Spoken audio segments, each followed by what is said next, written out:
using new internet connections, and I trust that they will be satisfactory and of an upgraded quality to that which we were receiving prior to today. The second announcement is that the letter will be issued shortly to all members, inviting you to UNICEF National Assembly Conference Seminar on Child Rights and Legislating, which will be held on the 24th of March, and all MPs are invited, and of July, sorry. And so all members are invited, and we will be inviting stakeholders as well, the national stakeholders.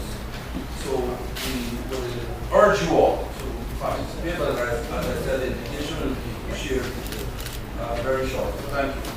Stephen. Present the annual report of the National Industrial and Commercial Investment Limited for the year ended 31st 2006. The audited financial statements from Madia Power Light Company Inc. for the year ended 31st 2011. Thank you. Honorable Minister of Labour, Dr. Mr. Speaker, I rise to present to the Assembly the annual report of the Sugar Industry Labour Welfare Fund Committee for the year 2011. Thank you. Motion to committee, Mr. Clark.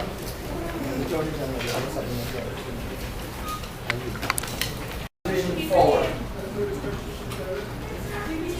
Minister, are you in a position to answer the question?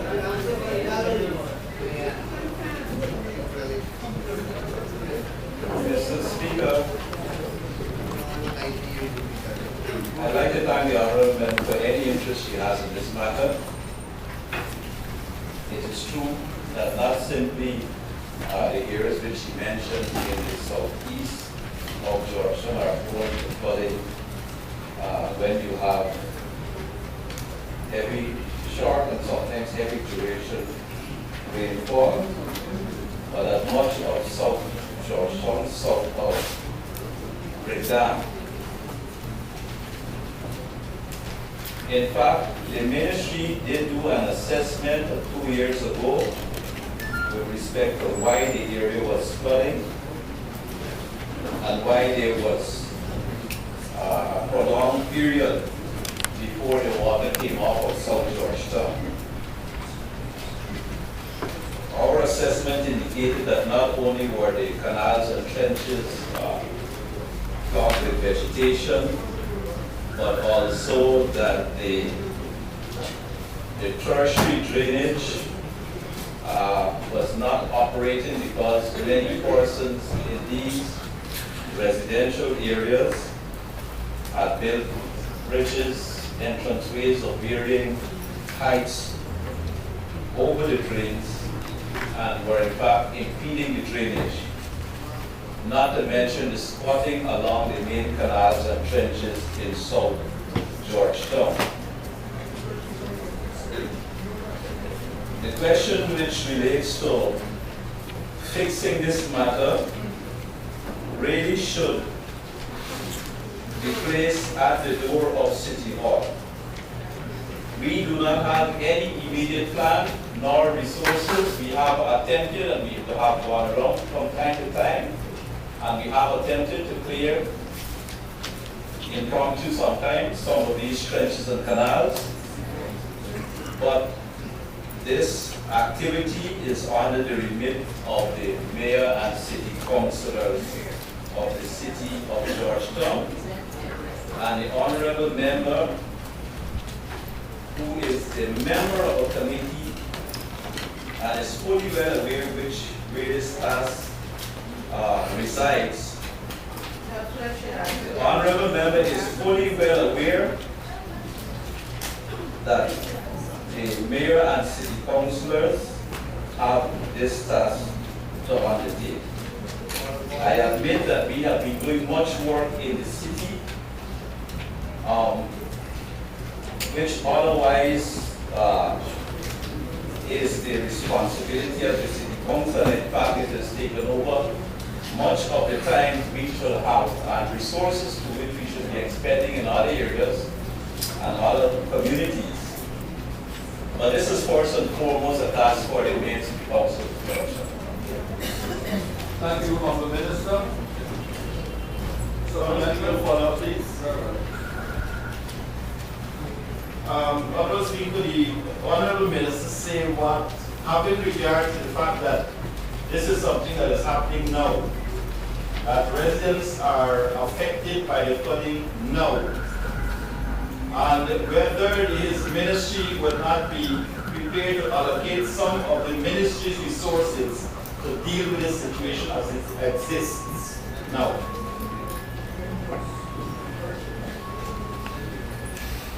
Mr. Speaker,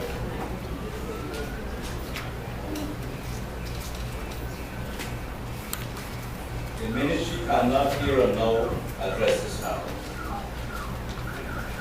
The city, our excavators, which we could have otherwise now assisted with any problem, have been just sent off the Bartica to deal with the garbage and the road situation there. The mayor of the city councils, I believe, have 5 excavators, of which I think only one was working at last count. We had offered that if they would have given us the listing of the parts which could be bought to repair the excavators, that we would have seen if we could have assisted. We haven't heard anything of the matter. We have been spending, I think, $20 million in Georgetown recently in a program which we agreed to, and the Honorable Member is part of that program, where we've done a lot of work repairing bridges in Georgetown, bridges and streets, and digging out canals and drains. And I'm saying here and now immediately, we do not have the resources, and it doesn't help anyway if from our budget, monies are taken away by the Parliament for works which are important, and then we have to spread around the rest over other works which we're not supposed to be dealing with. Thank you. Honorable members, you know that there is one instance in my research in which I found that a person who's not a member of the House is allowed to address this House. But tempted as I am, very little start. I will not do so again. I will not make this a second instance, but invite Mr. Lawrence to pose her second question. Thank you, Mr. Chair. Mr. Chair, I hope that the fact that this issue was raised here today, that someone on the government side will take pity on the residents there and do something for them. My second question, Mr. Speaker, is to the Honorable Minister Dr. Ashley Singh, but he has indicated that the Minister of Human Services and Social Security will answer the question. Please put the question. Thank you. In the Minister's presentation of the 2013 National Budget, he indicated that among other provisions for our pensioners, assistance in the amount of $590 million has been set aside to meet expenses for electricity charges to the Guyana Power Line. It is almost 4 months since the 2013 budget was laid and approved in the National Assembly. Would the Honorable Minister inform this House and the pensioners when this assistance will be accessible? Further, will the Minister indicate if there are plans for sensitizing on how they can access this provision?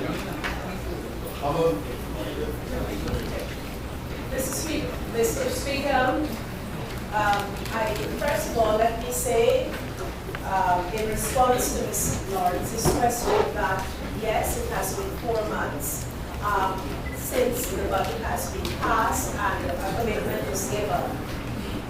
Mr. Speaker, the Ministry of Social Security has provided the Guyana Power and Light with the database of all the pensioners who currently receive pensions.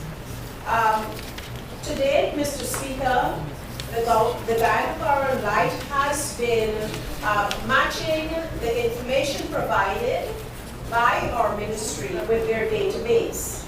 And to date, they have already identified more than 6,000 persons who will receive that subsidy. And there are plans now, Mr. Speaker, to invite all pensioners to GPL so as to work out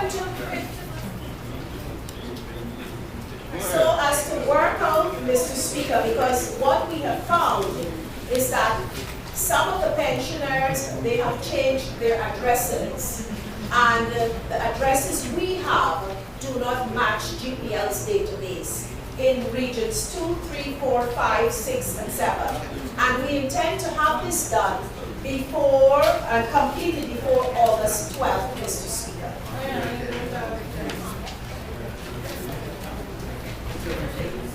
Mr. Speaker, given all of this interaction with the Guyana Power and Light, perhaps the Minister can inform the House and the public what is the foreseeable date when she expects to conclude all of the transactions with GPL, and when the assistance will be accessible by the pensioners, and whether there would be some education program to educate those pensioners, because in the budget presentation it spoke to pensioners who are customers, but I heard the Minister spoke of inviting all the pensioners. So I would be happy if it's all the pensioners. Mr. Speaker, we do intend to have a public awareness campaign on this issue. As we speak, we are making plans to do that. And we do hope that we will have this matter concluded before the end of August this year. And it will be in the form of an annual subsidy where the sum of $20,000 will be credited to the account of the pensioner. Thank you, honorable members. Questions or notice? Honorable members, there are 11 questions on our paper for written replies. Question number 1 is in the name of the honorable member, Mrs. Catherine Hughes, and is to the Minister of Education. Question number 2 is in the name of Lieutenant Colonel retired Joseph Harmon, and is to the Minister of Public Works.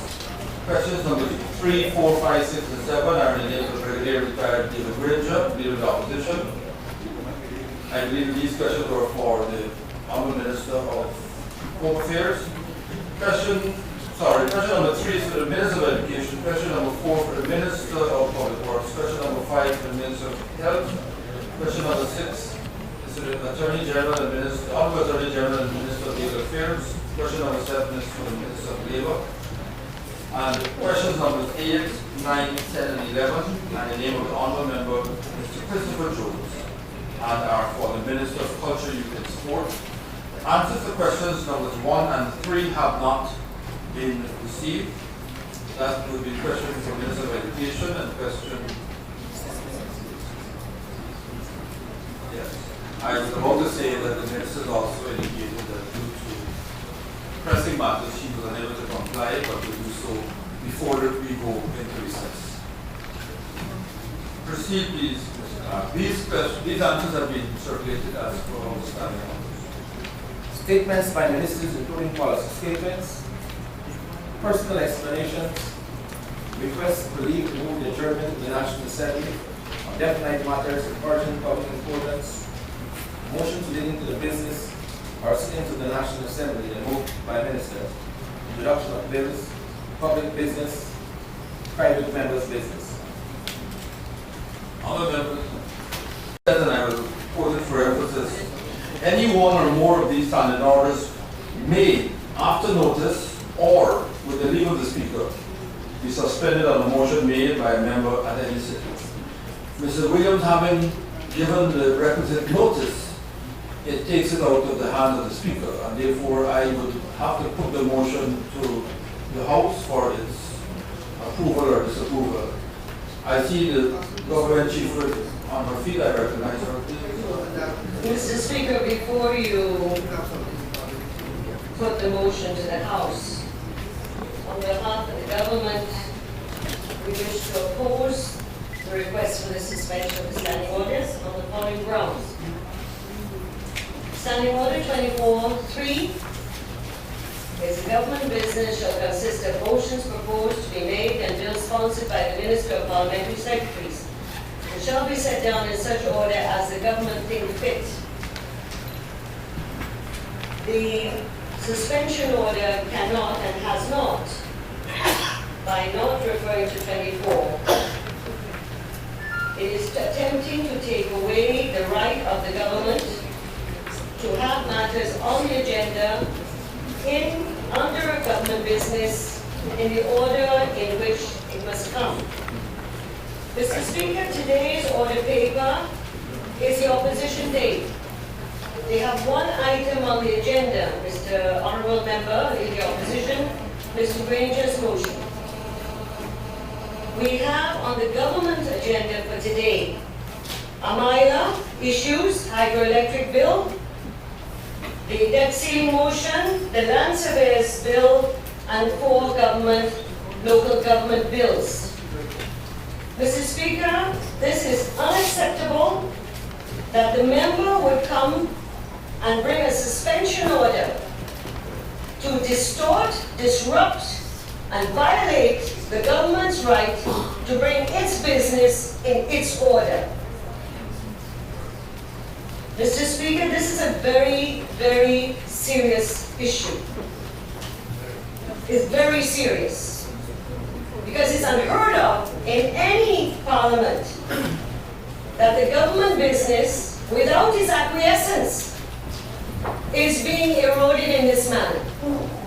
The issue is not the local government bills. It is a matter that the government business, in its order, in which it wishes to bring its house, is being undermined in this house.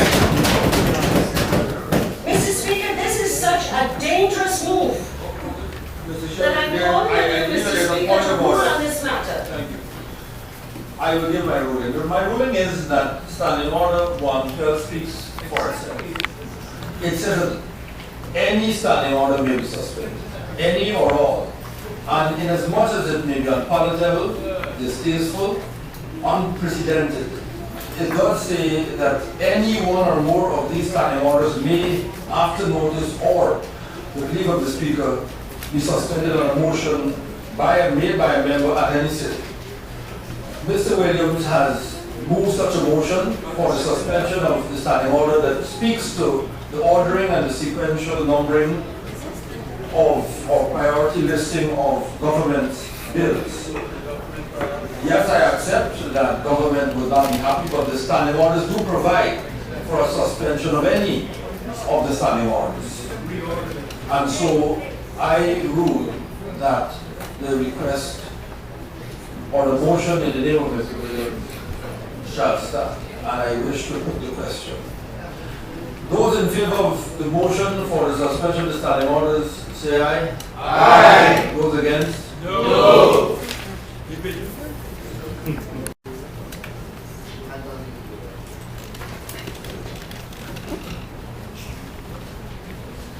Honourable members, the division having been called for and the vote taken by the clerk, it is reported that 32 members voted in favor of the motion in the name of Mr. Massey Williams. 31 members voted against it. The motion is therefore carried.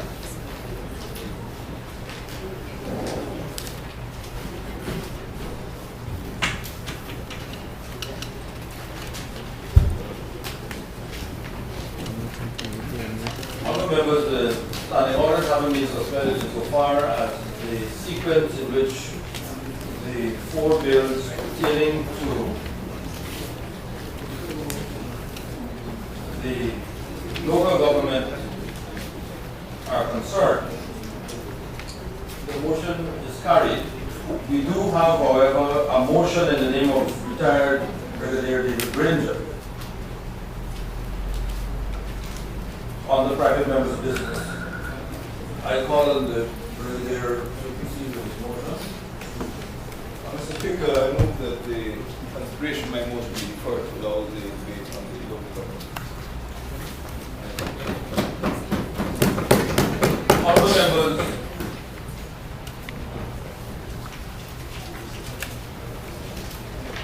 I draw your attention to what would be item number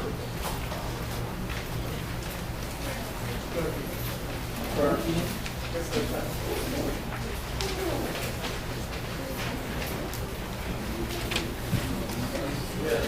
We're not a government business, but in view of the motion, I will not put to you hydroelectric power amendment bill. I will not put to limit on amount outstanding on the guarantee on the guarantee of loans for cooperatives companies have. I will not put to you Lance Affairs Profession Bill number 16 of 2013. I will not put to you Telecommunications Bill number 18 of 2012. Neither will I put to you Public Utilities Commission Amendment Bill number 17 of 2012. But I will put to you Fiscal Transfers Bill number 20 of 2012.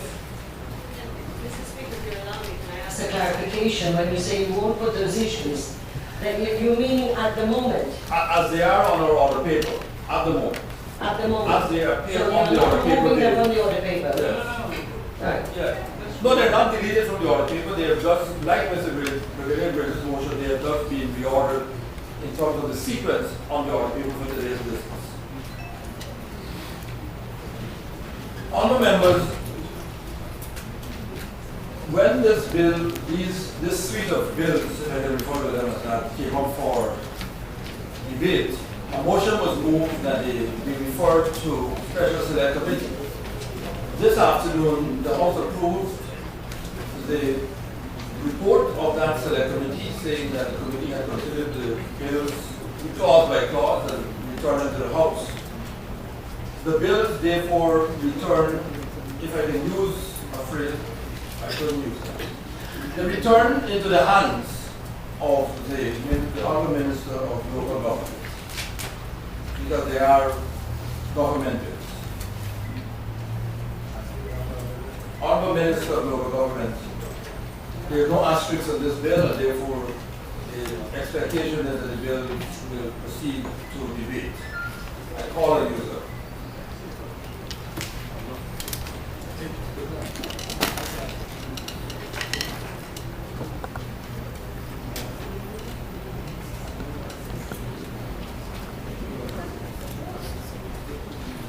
Honourable Minister, in law, if a person remains quiet, we inquire whether they are moved by visitation of God or moved by malice. However, I think there has to be some indication whether the government wishes to proceed with this bill today or not. But the assumption is because it is not asked to, that it is for second reading.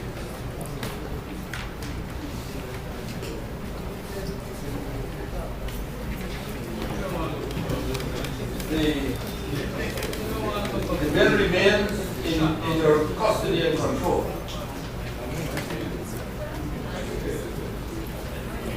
There's nothing for the Speaker to rule on here.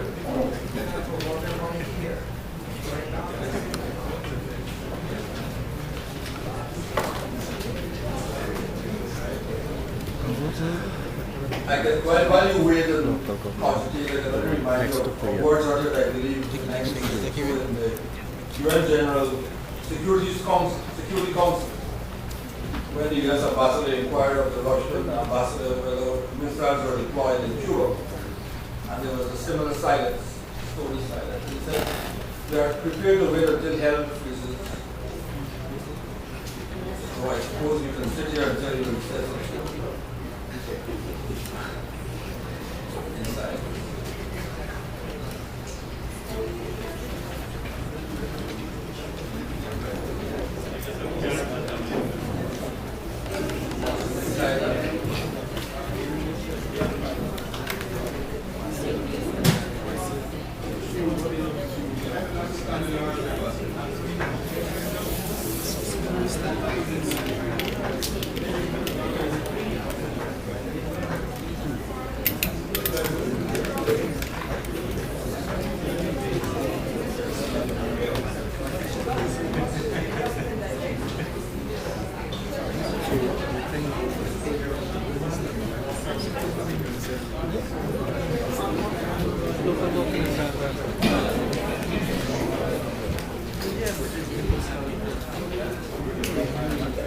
Honorable Prime Minister, could you advise that the government will be proceeding with the debate on this bill and the suite of bills?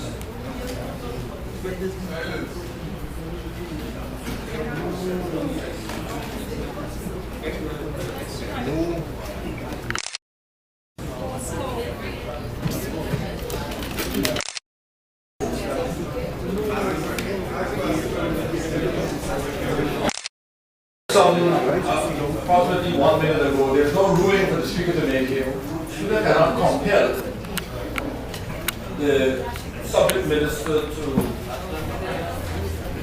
commence the debate or to move or request that the debate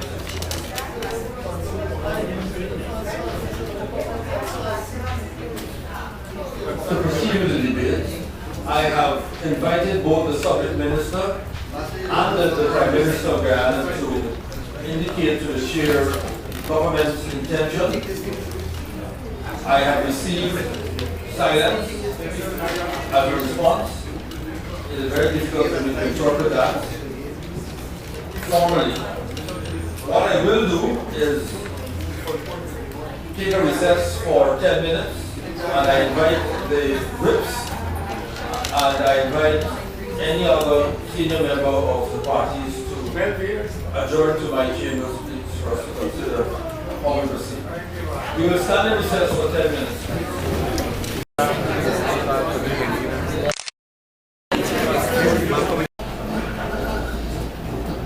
Honorable members, please be seated. The session is resumed.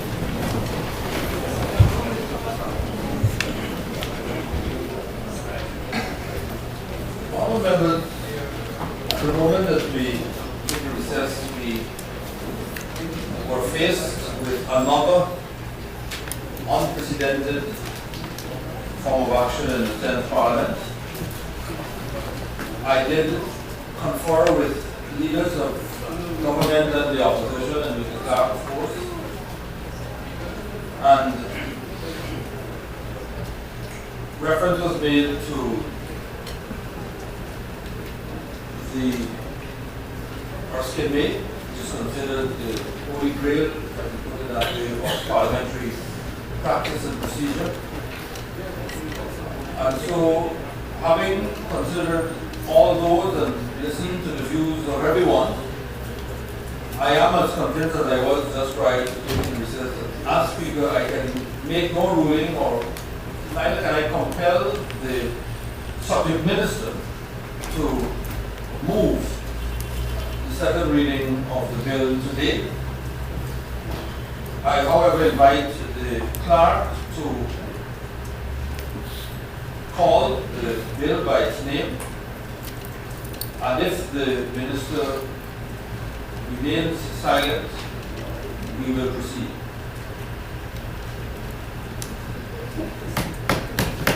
Fiscal Transfers Bill 2012, Bill number 20 of 2012.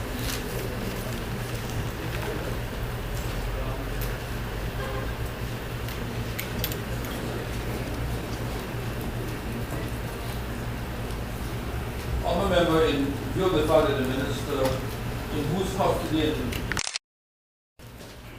this bill lies, remains silent, I, as Speaker, am unable, as I said previously, to compel him to proceed.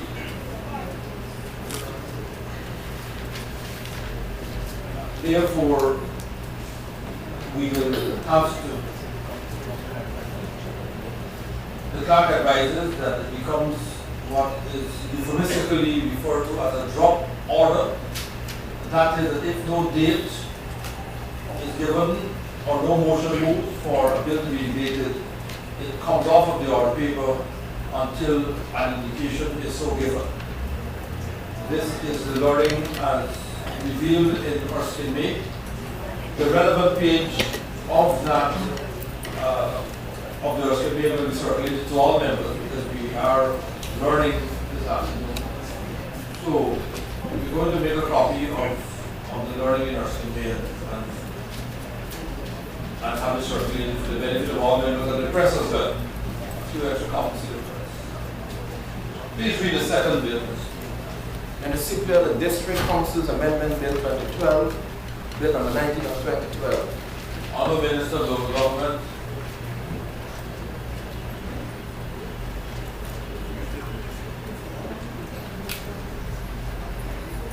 Proceed to read the third bill. Local Government Amendment Bill 2012, Bill number 12 of 2012. Honorable Minister of Local Government. Bill standing in your name.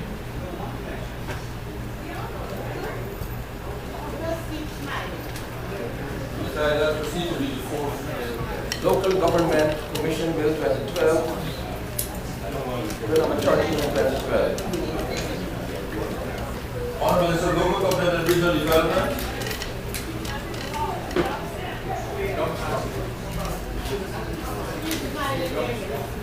There being no answer, response, or indication, verbal or otherwise, of the Minister, these bills, the suite of bills fall, in my particular opinion, into the category of drop orders, and will not be proceeded with today. Honorable Member, Mr. Sheriff.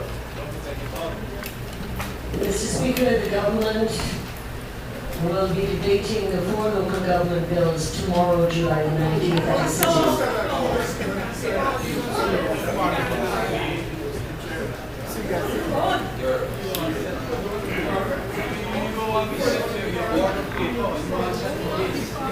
Other members, in view of what transpired, I now go to the business that is next. In line, I call on the Honorable Prime Minister to proceed with the second reading of the Hydroelectric Power Amendment Bill 2013, Bill number 15 of 2013. Thank you very much, Mr. Speaker. Mr. Speaker, honorable members, the harnessing of our many rivers to produce electricity has been a long-held aspiration of us Guyanese. And I can recall my old grandparents and those of that generation speaking of our kite shore as the waterfall with the largest single drop in the world. And I think that they had visions of maybe a Niagara being constructed here in Guyana. We have the opportunity at hand now, once we work together, to attain an aspiration that has been long held by our people and pursued historically by whichever party was in office. I'm aware that maybe from about the 1950s, the then Denver subsidiary of Alcan began surveys of the Tiger Hill Falls on the upper Demerara River as a possible source of electricity for the operations at Mackenzie, now Lindhead, and including a small aluminium smelter common to that time. As we know, that point was not reached for Alcan to develop that Tiger Hill site. Less widely known is the fact that the PG Consolidated Goldfields in 1957 built a mini hydropower station at Tumatumari, 2 by 0.75 megawatts, on the Tumatumari on the Potaro River to replace its wood gasifying generating station at Mali. And I can recall too, as a teenager, reading articles or studies undertaken to evaluate the possibility of the development of Kibuku or the Majiguni River during the 1957-64 period of the PDP administration. And then later, when the PNC was in office in the 1970s, there was the push to develop Upper Majiguni Hydro. None of these the large ones has come to fruition. However, much methodical work was undertaken during the 1970s through to the 1980s, looking across our whole country, and particularly at that time at the Potaro and Mazaruni basins. In the early 1970s, the government of Guyana, with support from the UNDP, engaged the Montreal Engineering Company Limited, Monenco, to conduct a hydro survey and inventory for all Guyana, including pre-feasibility studies of the potentially most favorable sites. Monenco submitted its report entitled Hydroelectric Power Survey of Guyana in April 1976, which identified about 67 sites with potential of more than 7,000 megawatts for our whole country, with perhaps 70% of that potential arising in the basins of the Mazaruni and Potaro rivers.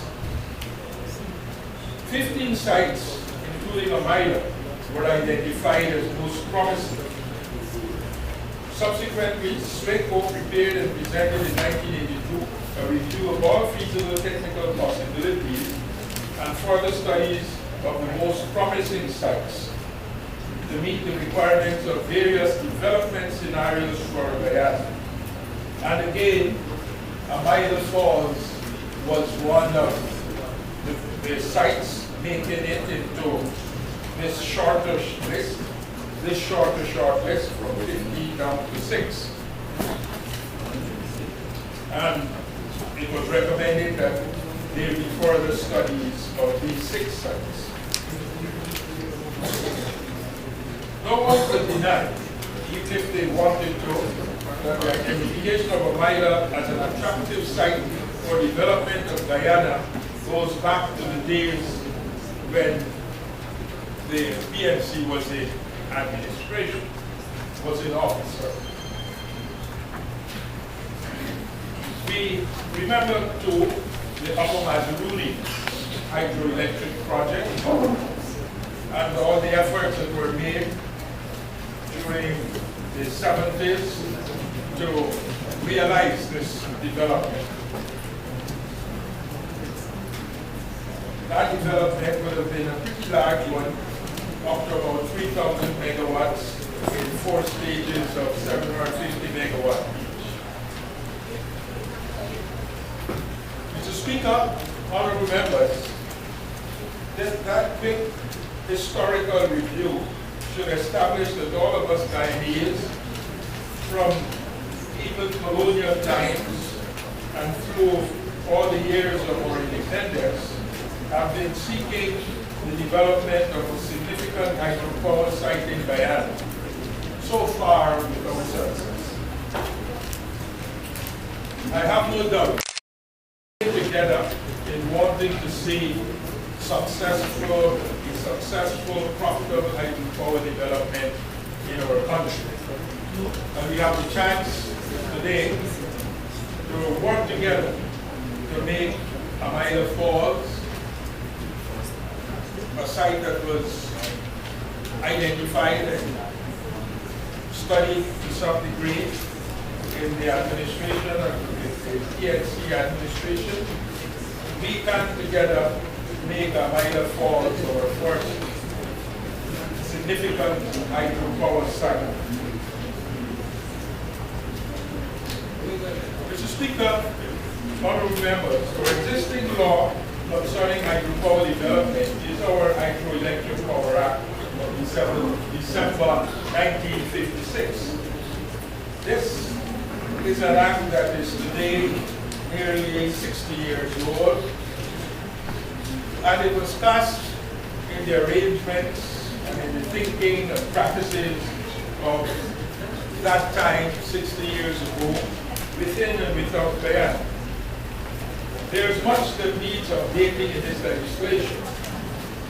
And one can think there's cause, or there would be good reason to even rewrite it all together. And maybe we should do that. We should commit to doing that at some convenient and appropriate time. So today we are working to bring to closure the arrangements that we have been pursuing. And when I say we, it's not only us on this side, but members of the opposition have been also participating in various presentations over 2 years or so, and maybe even more if I'm trying to recall the events in my mind. So we all of us in Guyana, all of us in this house, have been to a greater or lesser degree working towards the closure of all arrangements so that we could get ahead with our life. And the amendments that we are addressing now to the Hydroelectric Power Act are an essential part, are essential to closure. Mr. Speaker, honorable members, the amendment we have before us today seeks to address the greatly increased social awareness of environmental and social impacts and the greater lengths to which development projects are expected to go these days to avoid, mitigate, compensate for inevitable social and environmental impacts of any hydropower development. Indeed, the arrangements which the world found acceptable even after the 1970s are no longer acceptable today. The huge Chidao Lake or reservoir and the people displacements which were contemplated in the proposals for the development of the Upper Malbuni River Diversion Scheme in the 1970s are not acceptable today. In any future development, the size of the reservoir, displacement of the inhabitants would have to be greatly reduced. Even though there will be some loss of power and there will be some loss in smoothing of generation throughout the year. So these days, the arrangements which were in practice 50, 60 years ago are no longer acceptable now.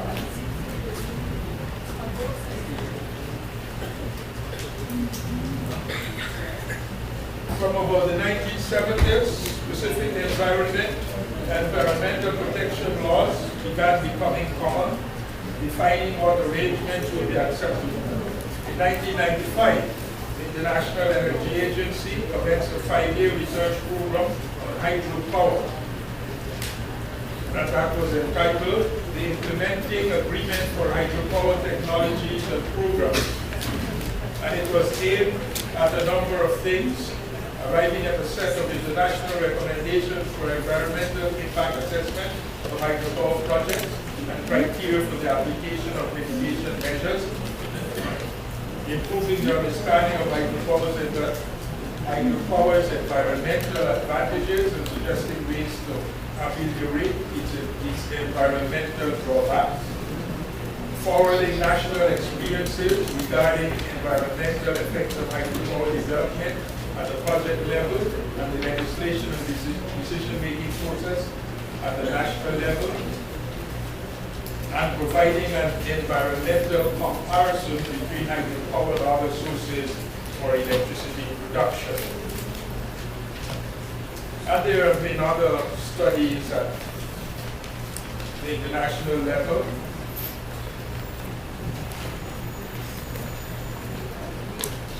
And so it is against this background that this amendment is being brought to this honorable House.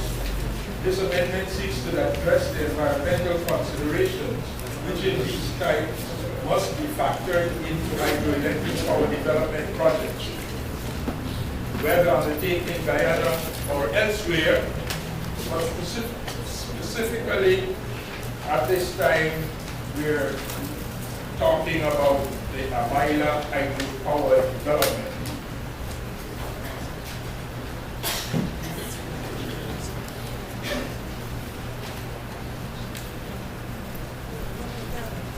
And, Mr. Speaker, honorable members, let me say that the considerations that go into these amendments here are quite universal at this time.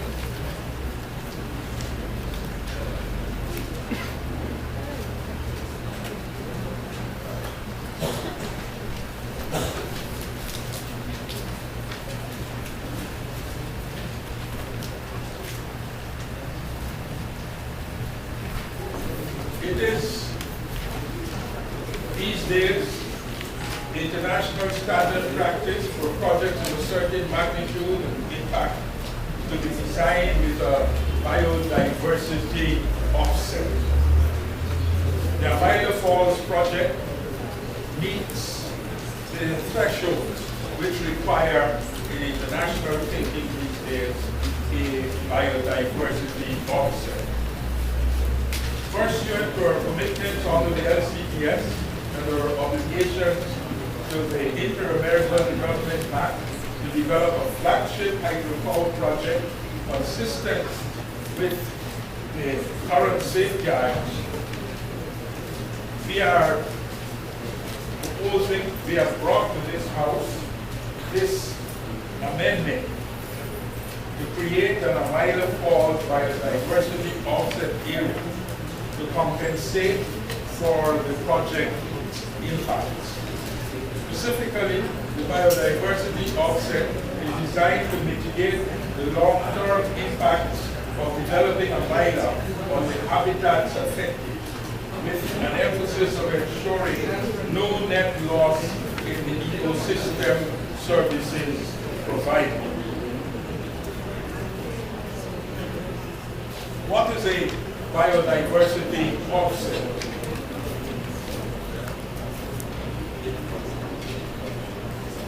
I can read to you there the formal definition of a biodiversity offset. But basically, it is an arrangement where an area is designated to compensate for significant residual adverse biodiversity impacts arising from the development of a hydropower site.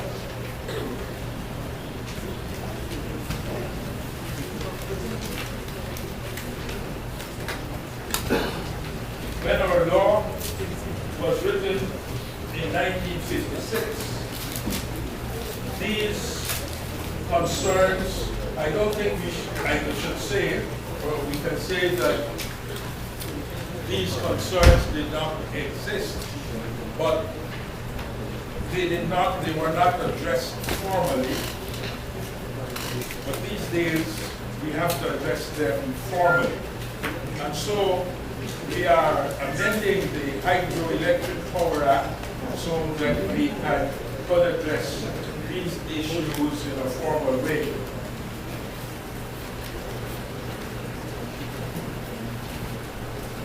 Mr. Speaker, honorable members, as you would be aware, we did lay before the House an amendment, I think a month ago, and since then, the work has been refined. There have been further studies of the law and the amendment, and so I submitted yesterday late, effectively this morning, after I signed it, some further amendments to that amendment. I would like to be allowed to speak to the total set of amendments in one. Honorable Prime Minister, we only today have received That's right. some substantial amendments. I am not required to vote. But I'm at pains to try to insert and to delete. But I hope that you can navigate through that. But it does raise serious concerns to me that members, whether or not members are sufficient members of the amendments, but that's for them to decide and determine. Proceed, please, Reverend.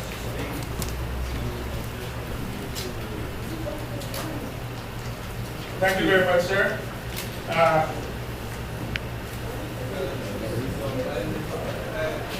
I appreciate your comment, Mr. Speaker. But I think, Mr. Speaker, the additional items in there, they are quite simple and straightforward.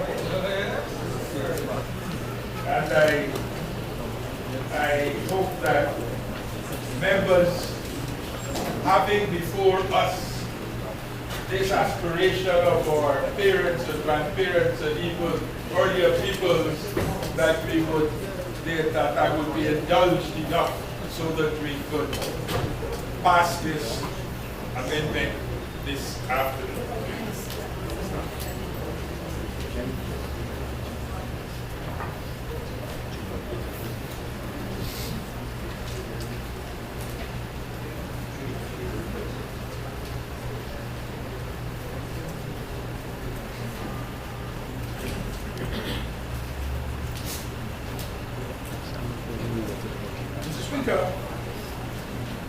Let me go back to the amendment that had 3 clauses.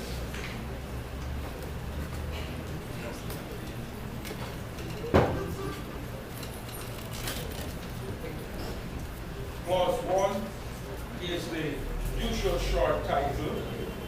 Clause 2 sought to introduce in the long title words that would provide the basis for environmental considerations in the law as a whole.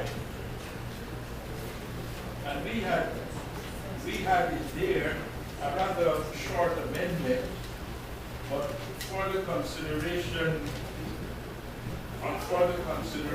we want to lengthen the amendment that we have in clause 2. So we are proposing that the long title be amended by inserting the phrase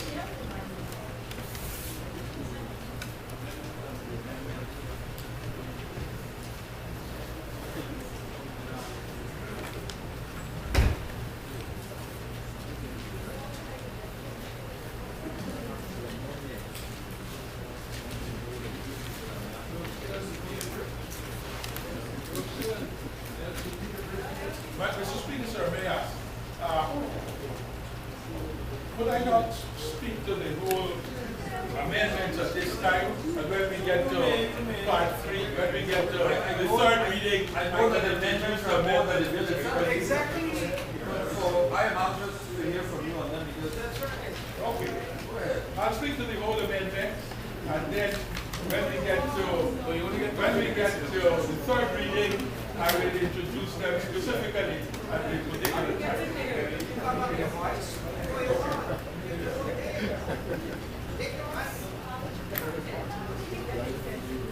So, Mr. Speaker,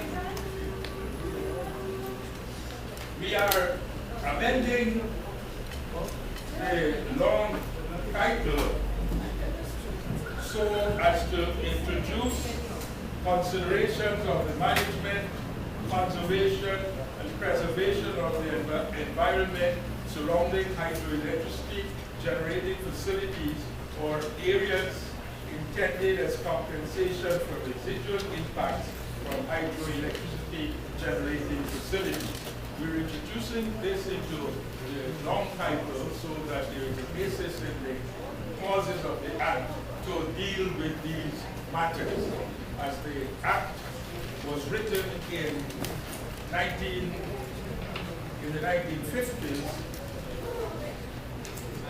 it did not belong type to contemplate these sorts of considerations.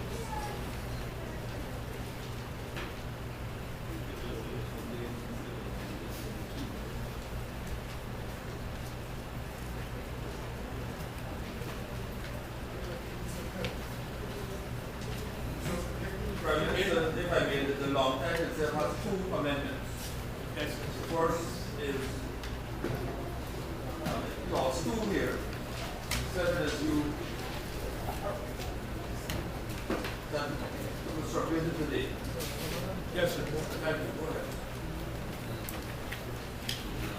Or let me say, sir, to clarify that we have replaced the amendment in the long title. We have replaced it subsequently with a larger. So the amendment that says that I quote for the conservation, preservation of the environment surrounding and is replaced by the one submitted today. It will be replaced by the one that is submitted today, which expands, essentially expands on that.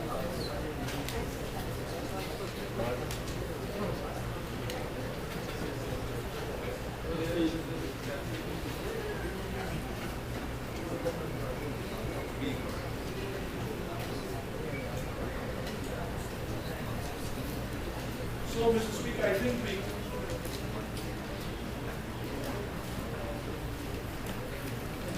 let me give the general overview of the amendments that we propose.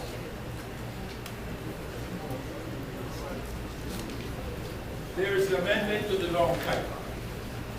Then there are amendments to sections 2, 6, and 12. These amendments are intended to provide clarity and definition consistent with internationally recognized standards of environmental conservation, biodiversity offset, hydroelectric power offset reserve area, as well as to strengthen the intent of the Hydroelectric Power Act to undertake forming offset areas for conservation and mitigation purposes. So those, we made some amendments to sections 2, 6, and 12, and they're all for that purpose. There is an amendment to section 23(1), and this provides for the biodiversity offset to be established to compensate for the residual impacts of the project.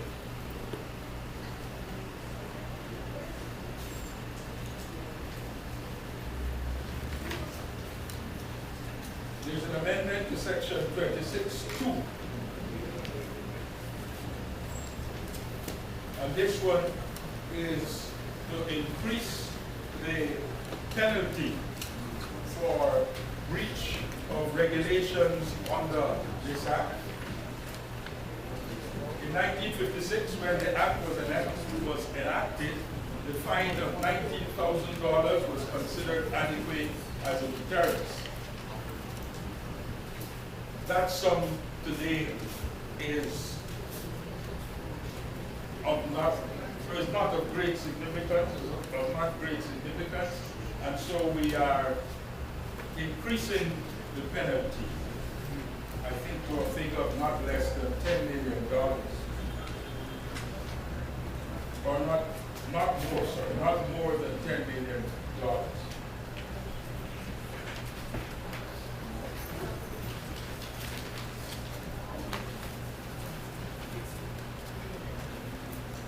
So, Mr. Speaker, honorable members, the amendments being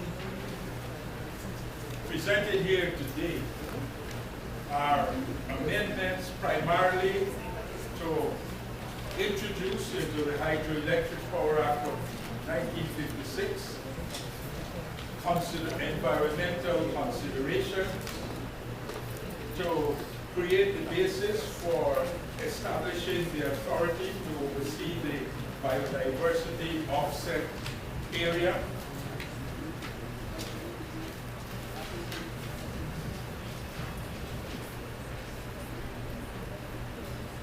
And to increase the penalties so that they are relevant to today's today.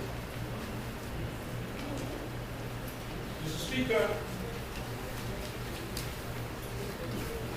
we have been spending quite some time over the last months speaking about the high cost of electricity us here in Guyana.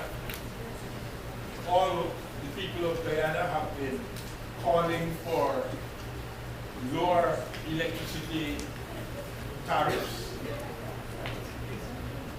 Presently, we generate electricity burning petroleum fuels, and burning petroleum fuels in the generators that are appropriate to our circumstances.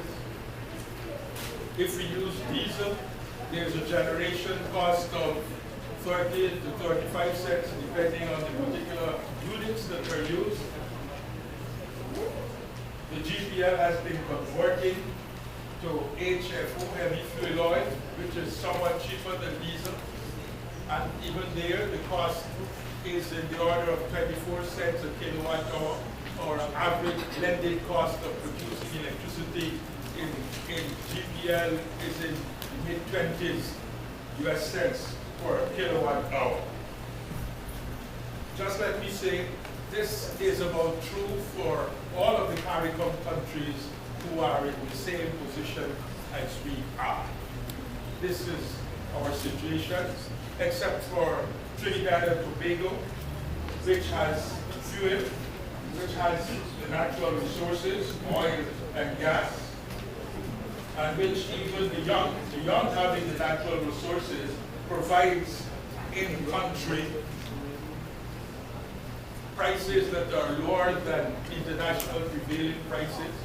Some of us may know that the arguments that have followed that, because as a result, electricity prices in Trinidad and Tobago are quite low, maybe the lowest in the CARICOM area. And we know that other countries have been protesting against it, about this advantage that business and manufacturing has in Trinidad and Tobago. The other country that has significantly lower tariffs is our neighbor to the east, Suriname, where a hydropower station that was set up for aluminum production is now providing power to that country and helps to lower the cost of electricity there. If we want lower electricity prices in Guyana, and we want lower electricity prices in Guyana, the only way for us to get it is to, at this time that's known to me, that's available to us, is to proceed with AMILA. AMILA would lower our cost of generation by about a half. It is projected that the cost of production, the cost of generation would be no more than 12 to 13 cents a kilowatt hour.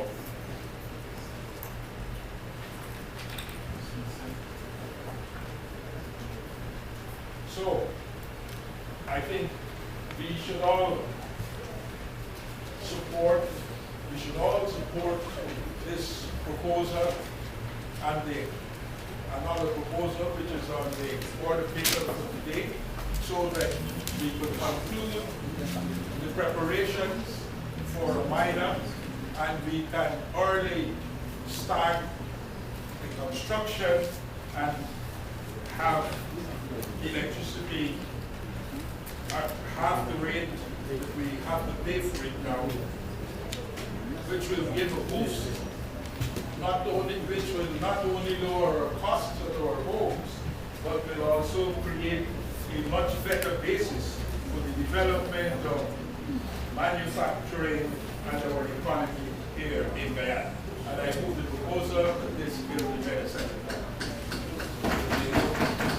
Honourable members, it is 4:15. I propose that we take recess now.